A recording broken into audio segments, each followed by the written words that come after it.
давайте посмотрим на красивый график, прокомментируем, кстати, этот график. Он сам по себе непрост, он сам по себе интересен. График интересен тем, что буквально недели 3-4 назад пользователям в Российской Федерации закрыли доступ к данным биржи ICE. Все. Теперь зайти, посмотреть, сколько же стоит нефть, сколько там этот ноябрьский фьючерс, мы не можем. Каким образом у нас оказался график с их сайта? Не знаю. Наверное, каким-то чудом. Но нам полностью и окончательно доступ заблокировали. Собственно, случилось за это время довольно много событий, которые привели к падению цен, а потом к восстановлению цен. События, кстати, разные. Начиная от того, что в Ливии вдруг неожиданно сократилось производство нефти. Кто бы мог предположить, да, что уничтоженное государство будет так неаккуратно обращаться со своими энергоресурсами? Демократизированное. Ну, тоже. А я что сказал? А ты сказал уничтоженное. Ну, это в чем разница? Нетолерантно. Нетолерантно. Ну, демократизированная Ливия в очередной раз люди выясняют, у кого где какая власть есть, какой нет. Поэтому не до нефти сейчас. Нет, как раз-таки до нефти. Просто в момент дележа оказывается, что добывать ее довольно проблематично. Напоминаем, что многие СМИ мировые написали, что все, Италия уже договорилась с Ливией, скоро они будут все добывать, к ним все повезут. Ну да, это мы тут в эфире говорили, да, все эти договоры имеют очень большой вес с учетом непредсказуемости ситуации в Ливии. Ну, вот как бы маленькая, но довольно яркая, к сожалению, для населения Ливии иллюстрация. На информационном фронте масса событий. В очередной раз очень большие проблемы у Китая. Для начала. Выяснилось страшное, что мало того, что проблемы у Китая, тот самый Китай, который хоронят на протяжении уже как минимум 2 десятилетий, прогнозируют, что вот сейчас начнется, вот сейчас точно у него все будет плохо. Так вот. Чаще хоронят только «Газпром». Это да. Так вот, у Китая не просто все плохо, а неожиданно мировые СМИ узнали, что, оказывается, только я вам не говорил, ОПЕК плюс собирается с октября увеличивать добычу. То есть страны ОПЕК плюс в начале лета собрались, договорились увеличить добычу с октября, опубликовали соответствующие сообщения, всем рассказали, график опубликовали, когда, в какой месяц, сколько будут добывать. Но в конце лета и в начале осени выяснилось, что увеличат. Кто бы мог подумать. Правда, ОПЕК плюс сказали, ребят, мы смотрим на рынок, вы знаете, до декабря попридержим текущую добычу, в декабре будем увеличивать. Но да, вот эти страшные события в Китае, это ужасное падение в виде роста на более чем 4%, это кошмар. Вроде как иронизируем, но смех в том, что на полном серьезе в мировых СМИ, которые оказывают огромнейшее влияние на настроение участников торгов, продвигается мысль о том, что Китай практически при смерти. У него все очень плохо. А Китай является крупнейшим импортером нефти. И тут. По Китаю удар был нанесен, откуда не ждали. Со стороны ОПЕК. Давайте посмотрим табличку. Красивую табличку из последнего прогноза ОПЕК, который был опубликован 10 сентября. Вот такая табличка. Что мы на ней видим? Мы на ней видим и накопленные данные за 2024 год, соответственно, 1-2 кварталы, и прогнозы на 3 и 4 кварталы для разных стран и регионов. Как вы видите, в Российской Федерации обычно на нее тут почему-то не смотрят. У нас ОПЕК предполагает рост, притом рост стабильный, который не пересматривался, а для Китая пересмотрели прогноз в сторону понижения. Раньше предполагалось, что добыча, потребление нефти там увеличится на 700 тысяч баррелей, а теперь всего на 650. Правда, в январе предполагали, что на 400 тысяч баррелей увеличится добыча. Почему же добыча? Потребление в ходе 2024 года. Но теперь, понимаете, после снижения на 650 увеличится. Это ужас. Об этом все рассказали. А о том, что и для Соединенных Штатов прогноз был пересмотрен в сторону понижения, притом это понижение оказалось больше, чем для Китая, почему-то умолчали. Я кстати, не знаю, почему. Главное, что абсолютно стабильный спрос в Европе. Минус себе и минус. Нет, кстати. Сначала они даже небольшой плюс в начале года. Предполагалось, что там на несколько десятков тысяч баррелей потребление это вырастет. Летом оказалось нет, снизится. Они еще раз снизили ожидания для Европы. Притом минус просто стал больше, кстати. Но по модулю все растет. А потом прогноз опубликовало и Международное энергетическое агентство. Давайте посмотрим на соответствующую цитату.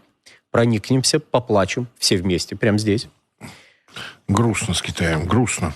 Нет. Цитату, если можно. Цитату. Международное энергетическое агентство, их прогноз. Давайте я пока буду зачитывать, пока ее опубликуют.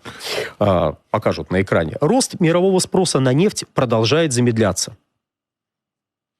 И по сообщениям, за первую половину 2024 года прирост составил 800 тысяч баррелей в сутки по сравнению с аналогичным периодом прошлого года, что является самым низким показателем с 2020 года. Основной движущей силой этого спада является быстро замедляющийся рост в Китае.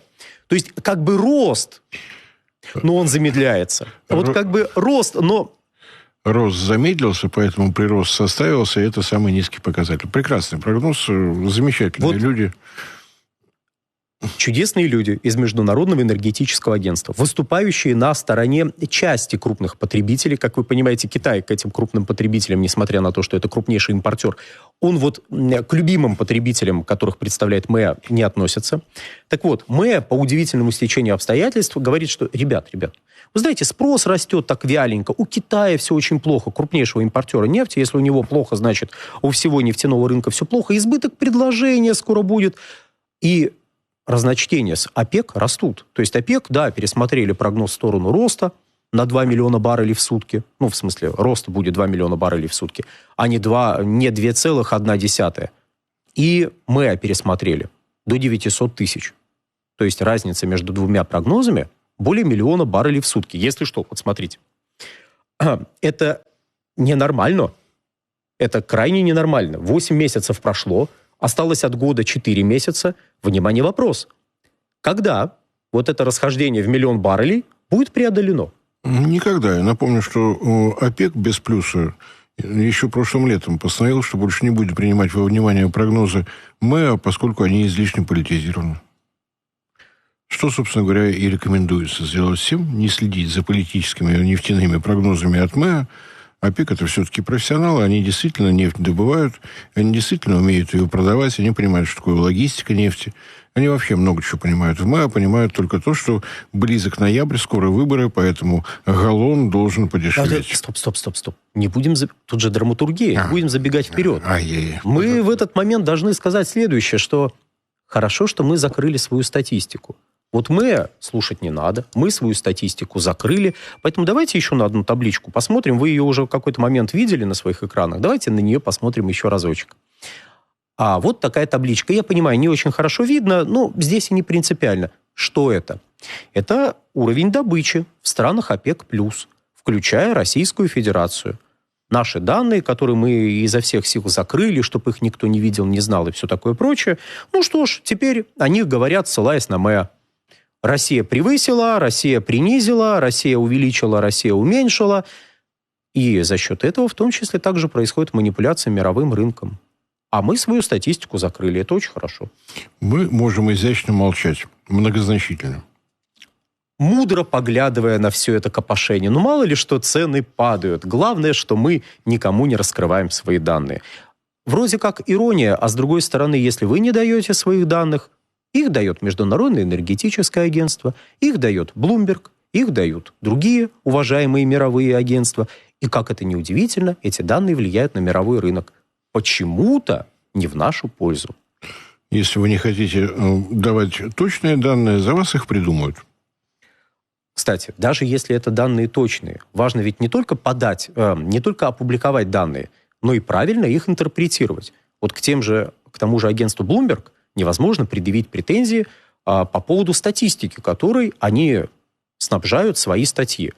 Можно предъявлять претензии по поводу интерпретации этой статистики, и это надо делать. Но почему-то это не делается. Тоже непонятно. И давайте посмотрим на еще один веселый график, который вот Борис уже практически взял, и весь этот... Так вот, это цены на нефть цены на бензин в Соединенных Штатах Америки. А теперь, вот когда мы посмотрели на вот этот график, к чему это? Наверное, вообще никакого отношения к предыдущей теме не имеет, не так ли? А давайте мы теперь посмотрим на еще одну схемку, которая позволит нам этот график с предыдущей темой связать. Вот она. Как это ни удивительно, но в Соединенных Штатах Америки национальная валюта доллар. И нефть торгуется в долларах. Поэтому, когда и налоговое законодательство там таково, что не 70% налогов в цене бензина, а чуть меньше, вот 15% налогов в цене бензина. В зависимости от штатов этот показатель может меняться, но вот у них так. Это не хорошо, не плохо, это просто выбор государства сделать таким вот образом. И в Соединенных Штатах порядка половины цены розничной, цены бензина, это цена сырой нефти. И если цена сырой нефти меняется, то меняется и цена бензина. У нас, забегая вперед, не так. У нас вообще цена нефти не оказывает никакого влияния. И у нас больше налоговая составляющая в розничной цене. Поэтому шутки про растущую, снижающуюся нефть, но постоянно растущий бензин, я понимаю, принимаю, но они неправильные, они глупые, они не отражают реальность. А здесь во всяком случае, они не связаны с нашей нефтяной отраслью. Нефтяная отрасль живет сама по себе, цена на нефтепродукты живет сама по себе. И тут приближается ноябрь. Вот странное сочетание. Самое смешное, можно было бы сказать, ну, что вы тут вот как-то ужас с ежом пытаетесь подружить? Что вы сову бедную мучаете? Глобус большой, сова маленькая. Но проблема в том, для этого мнения, проблема в том, что и каждый кандидат в президенты Соединенных Штатов Америки, и в течение последних 2,5 лет, и до февраля 20, даже более чем, почти 3 лет уже, Минфин Соединенных Штатов Америки периодически выскакивает и говорит, мы предприняли такие-то, такие-то шаги, чтобы снизить цены на бензин для вас, простые американцы. Администрация действующего президента изо всех сил старается. Да проголосуйте же вы за правильных людей, в конце концов. Ну, а так как настроения меняются, люди смотрят на бензинчик. Нет, все знают, в Америке все очень богатые, поэтому им плевать, сколько бензин стоит. Сами американцы этого не знают. Руководство Америки тоже не знает, поэтому если вы это знаете, вы им расскажите, нам, если что, не надо. Нам, кстати, можно писать вопросы, замечания, предложения с помощью QR-кода, который вы увидите в углу экрана. Вот, собственно говоря, он. Так вот, для Соединенных Штатов, начиная с 2021 года, со второй половины 2021 года, цена нефти стала важным внутриполитическим фактором. Она и до этого таковой была. Но там из-за сочетания факторов, которые мы сейчас просто в которые не будем углубляться, там произошло следующее. Электоральные настроения, кажется, это так называется, электоральные настроения стали резко сдвигаться не в пользу действующей администрации и партии, которую эта администрация представляет.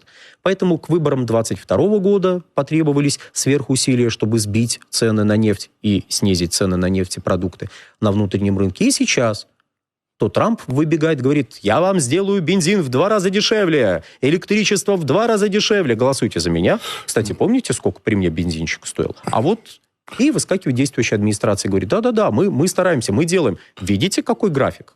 Кстати, что отрадно, в 2022 году мистер Байден придумал причину, почему дорожал галлон на нефтезаправках, на автозаправках. Это была наценка Путина. Электорат не поверил, как ни странно. В этом году, вот сегодня никаких ни наценок, ни скидок от Путина Соединенным Штатам не предоставляется. Если вы до сих пор не зарегистрировались на госуслугах на ноябрьские выборы в Соединенных Штатах, сделайте это непременно. И на этой оптимистической ноте, в общем, мы обещаем, будем следить за происходящим, потому что чем ближе ноябрь, тем веселее становится воздействие на рынок. Тут уже... Тем больше нефть не москаль. То есть, я думаю, что пока итоги выборов не будут подведены, волатильность на нефтяном рынке... То есть, сначала идут словесные интервенции со стороны Блумбергов и прочих Вашингтон-Пост. Цены снижаются. Потом ОПЕК вежливо спрашивает, а что же вы... Физическая нефть торгуется вот так, как торгуется. Цены приходят в себя, потом очередная атака, ну и так далее. Так, ну и на этом данную тему мы закругляем. Ответим сейчас на пару вопросов и реплик, которые уже поступили, и пойдем дальше. Кстати, вполне логично. Дальше мы пойдем куда? В Узбекистан. и вообще в нашу Среднюю Азию, потому что у нас будет маленький, но очень гордый блок про нашу Среднюю Азию. Да и про не нашу тоже. И про не нашу тоже, правильно. Так, многие рынки реагируют на МЭА, это правда. Скажите, пожалуйста, что это немцы запищали? Не видели, где немцы пищали про дешевый газ? Ну, немцев много, все писки не отследишь. Вот. Если вдруг кто-то пищит, вы прям цитируете, что такой-то, такой-то сказал это. Про дешевый газ. Вот меня вообще смущает вот это слово, вот это выражение «дешевый российский газ». Не знаю, меня вот просто бесит. Хорошо, это литота. Вот есть такое явление литота. Это литота. Меня смущает. Вы знаете, мы вот когда говорим, наш газ был дешевый, или что сейчас он дешево обходится, в каком смысле? А мы зачем? Ну, возникает сразу вопрос. Я вот неоднократно, в том числе вот у нас в эфирах в чате люди спрашивали, а зачем мы дешево продаем? А мы не продавали дешево, мы продавали всегда в рынке. Просто преимущество нашего газа было не столько в цене, сколько в доступности. Его было всегда достаточно, всегда столько, сколько вам надо. Вам надо больше газа, он есть. Платите, и он будет. А если вы хотите скидку, то дайте доступ к конечным потребителям, дайте технологии напрямую, без вот всяких оговорок. Покажите, как работает, научите, мы возьмем и будем дальше пользоваться. Поучаствуйте в финансировании магистральных газопроводов. Ну, в общем, есть варианты, как сбить цену. Попробуйте добывать газ на Ямале вместе с нами. Попробуйте вместе с нами по дну Балтийского моря газопровод протянуть. Тогда да. Да, кстати, кто вдруг не знает, северные потоки финансировались не только «Газпромом», они финансировались и европейскими компаниями, которые по необъяснимой причине видели в этом для себя невероятные выгоды. Но не потому, что этот газ какой-то... Кстати, вот прошло 10 лет. 10 лет назад российский газ называли «дорогой российский газ». Надо избавляться от дорогого российского газа в Европе. А теперь мы говорим, у нас был такой дешевый газ, возьмите его, пожалуйста. Его и без этого берут, спокойно увеличивая закупки через те магистрали, которые до сих пор работают и по которым можно прокачивать. В 2024 году поставки растут.